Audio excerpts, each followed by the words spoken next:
दोस्तों, ईद उल अज़हा बकरीद की आमद है। बकरीद के पेश नज़र सेहत का किस तरह ख्याल रखें, इस सिलसिले में गुफ्तगू करने के लिए हमारे साथ मौजूद हैं डॉक्टर सैयद अखलाक अहमद जवास, जो शहर बेंगलुरु के मशहूर डायबिटोलॉजिस्ट हैं। तो चलिए आपसे गुफ्तगू करते हैं। सबसे पहले बकरीद की पेशगी मुबारकबाद। डॉक्टर साहब, आपका क्या मशवरा रहेगा आम लोगों के लिए और खास तौर पर ज़ियादतीस के मरीजों के लिए? जी अस्सलाम वालेकुम। सबसे पहले ईद उल अज़हा की मैं मुबारकबादी देते हुए शुरू करता हूं कि आपका सवाल था कि डायबिटिक पेशेंट ईद उल अज़हा के दौरान क्या क्या डूस एंड डू नॉट्स की तरह है, क्या करना चाहिए क्या नहीं करना चाहिए।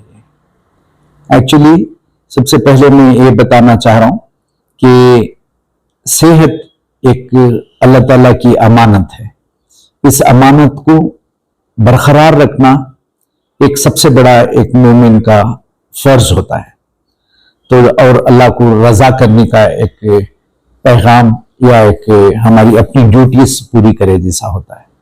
तो लिहाजा जब भी टाइप 2 डायबिटिक पेशेंट दौरान इस मुबारक बकरीद के महीने पर यह ख्याल रखना चाहिए कि अपने मेडिसिन को बरकरार रखना चाहिए, जो अपने डॉक्टर्स की एडवाइस पर बरकरार रहें। अगर जो पेशेंट इंसुलिन ले रहे हैं वो भी इंसुलिन भी बरकरार रहें, और जो शख्स हज को जाने के लिए भी जो प्लान किए हैं दौरान इस महीना, तो वो अपने आप पर प्लान करें कि अरकान हज के अंदर वो वॉकिंग करना चाहिए, फास्टिंग भी रहना चाहिए वो, और बहुत इबादतें कसरत से दुआएं करना चाह रहे हैं।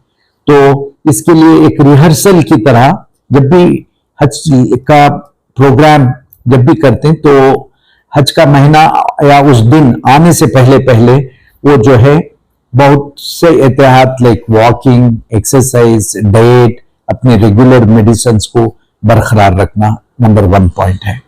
रहा जो हज को नहीं गए हैं, हज के सारे दुआओं के अंदर और हमारे फर्जों को जो है हजरत इब्राहिम अलैहिस्सलाम की फर्जों को पूरी करने के लिए हजरत रसूल करीम सल्लल्लाहु अलैहि वसल्लम की उम्मत जो है कुर्बानी भी देती, रोजे भी रखते हम इस महीनों में नफील, और दुआएं भी करते हैं अपने बड़ों को जो हज को भी गए हैं, अपने मोमिन भाइयों के लिए भी दुआएं करते हैं, दुनिया के मुसलमानों की हालतों के लिए भी दुआएं करते हैं।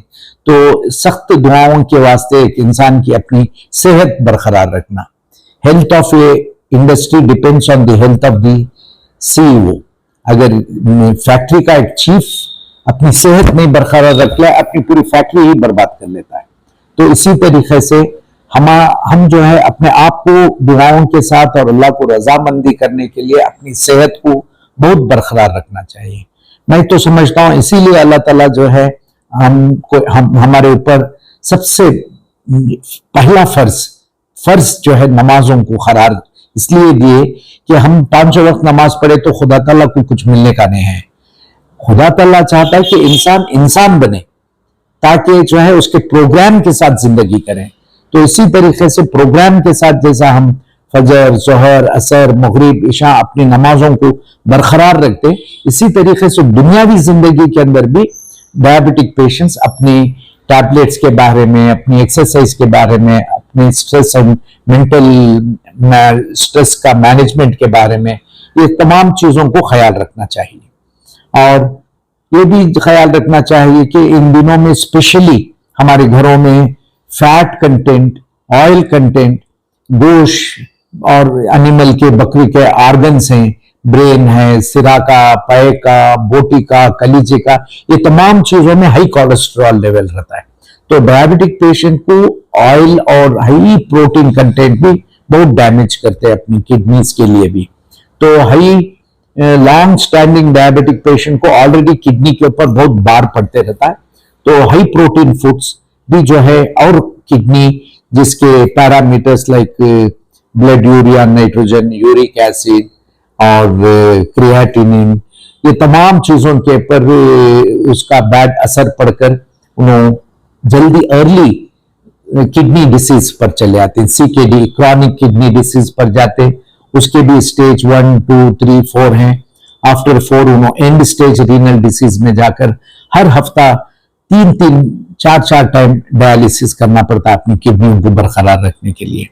तो इसलिए वो कॉम्प्लिकेशन को, diabetes being a multi systemic disease, एक सिस्टम नहीं है, सर से लेकर पैर तक कहीं भी अपने सिस्टम को, ऑर्गन को खराब कर देता है अगर ग्लूकोज कंट्रोल अगर सीधा नहीं किए।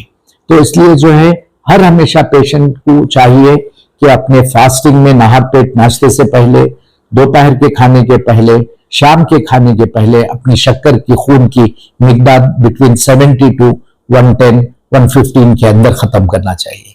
और नाश्ते के 2 आवर्स बाद या आफ्टरनून के लंच के खाने के 2 घंटे के बाद या रात के खाने के 2 घंटे बाद उसकी शुगर इतनी नहीं बढ़ना चाहिए कि वो it should not exceed more than 140, 150 के ऊपर, 160 के ऊपर नहीं जाने चाहिए।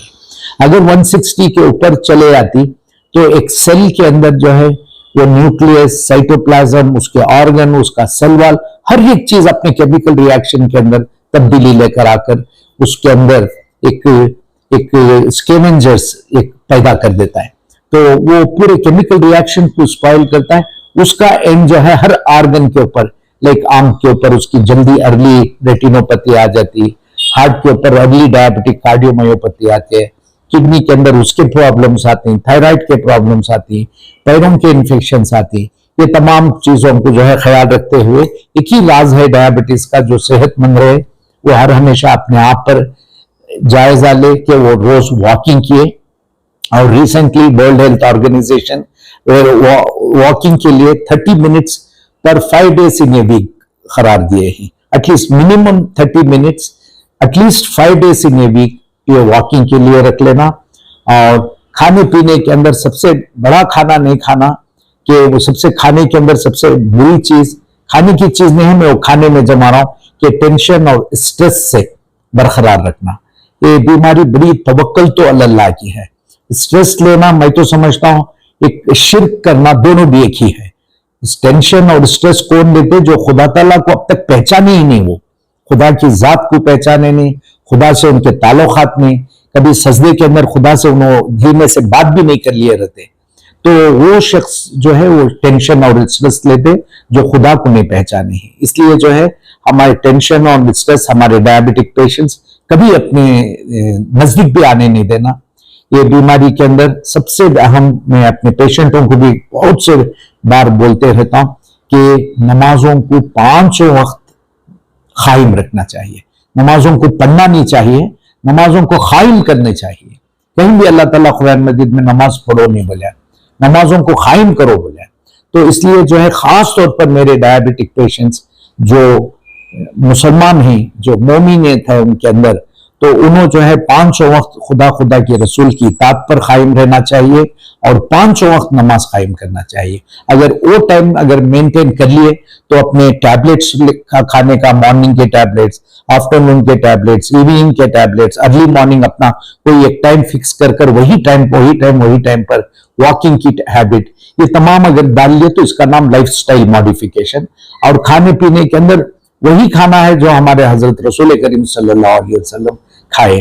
आपके कोई हदीसों में ऐसा नहीं मिलता कि आप ऑयली फूड खा लिए, मिल गया तो सब ज्यादा खा लिए, कभी पाए उठाकर खा लिए, वो बोटी खा लिए, सिरा भुना कर ले खाकर पाक को बड़े शौक से खा लिए। ये तमाम चीजों को नहीं मिलते। एक बड़े दुख और एक बड़े दुआओं के साथ आज हमारा एक इस्लाम का एक मुकाम जो आपके सदक़े से, आपके दुआओं से जो आया है, इसको हमें बरकरार रखने की सारी कोशिशें करना चाहिए। यही चीज हमारी हेल्थी है। जैसा कि मैं इब्तिदाई टाइम पर बोला कि सेहत एक खुदा ताला की अमानत है, इस अमानत को बरकरार रखनी चाहिए। यही मेरा आज का पैगाम है कि हर हमेशा whether it is a Muharram आ रही है, बकरीद आ रही है, रमजान, इन तमाम को जो है अपनी बैलेंस लाइफ के अंदर, कहीं भी अपने सीजन के अंदर हमारी कोई नमाजों में 1 रकात की नमाज की डिफरेंस नहीं है। पूरे 365 डेज वही फजर के 2 रकात फर्ज हैं, तो पूरे 365 डेज में हैं। तो आप इसी के डिसिप्लिन से उधर जोहर की नमाजों में भी कोई फर्क नहीं आया एक्सेप्ट फॉर नफील और सुन्नत की नमाजों के अलावा जो फर्ज करार दिया अल्लाह ताला, जैसा ये क़यामत तक ये फर्ज को फिक्स रहता है, इसी तरीके से जब भी हम अकल होश संभालें और डायबिटीज आ गया, अपने आप पर एक डिसिप्लिन अगर पैदा कर लें, तो ये बीमारी मैं समझता हूं ये बीमारी नहीं है, ये डिसऑर्डर है जो अपने गुलाम बनकर अपनी बॉडी में रहता है। डॉक्टर साहब, गोश्त का मिकदार जो है कहाँ तक इस्तेमाल होनी चाहिए ज़्यादा मरीजों के लिए, उनके लिए आप क्या सलाह देना चाह रहे हैं कि वो कुर्बानी के मौके पर जाहिर सी बात है कि एक से एक पकवान होते हैं घर में, और गोश्त का इस्तेमाल कहाँ तक? नहीं, खाने की एक ऐसी चीज है जहां पर कोई पर्टिकुलर पैरामीटर्स नहीं है, इट इज इंडिविजुअलाइज। अब ट्रीटमेंट ऑफ डायबिटीज है, it is again A individualise, not that किसी की शुगर 140 नहार पेट है, 240 नाश्ते के बाद है, उसका एक डोज फिक्स है डायबिटीज का, किसी की 340 है उसकी अलग गोली है, किसी को 540 है उसकी अलग गोली, इस तरीके से नहीं है, it is a individualize. So also हर एक इंसान का खाने का भी जो है वो इंडिविजुअलाइज है, लेकिन यही बात है कि वो बड़े इत्मीनान से हर एक का एक एक पेट उसकी मिकदार खाने की अलग होती है। तो इसीलिए जो है मैं इस बात का कंक्लूजन इस तरीके से देता हूं, हमारा हर खाना सुन्नत नबवी पर होना चाहिए। आधा पेट खाना खाना चाहिए, आधा पौ पेट पानी पिए। वो खाना जो है, आप जो भी खाना खा रहे हैं, weather it is A protein का फूड खा ले रहे, गोश्त खा ले रहे, बिरयानी खा ले रहे, चावल खा ले रहे, सी दैट एक आधा पेट खाना खाना, पौ पेट पानी पीनी चाहिए, और पौ पेट गरीब की भूख के लिए खाली रखना चाहिए, नेक्स्ट फूड के लिए भी एटलीस्ट खाली रखना चाहिए। तो मतलब बोलने का यह है कि बेहद खाना नलडे तक खा लेना, ये सब एक सुन्नत के खिलाफ है, एक समाजी अखलाक के भी खिलाफ है। बहुत बहुत शुक्रिया डॉक्टर जवाद साहब। उम्मीद के आपके तमाम कीमती बातें जी अवाम तक और खास तौर पर डायबिटीज के मरीजों तक पहुंचे और तमाम लोग इससे फायदा उठाएं। जी, बहुत बहुत शुक्रिया। जज़ाकल्लाह।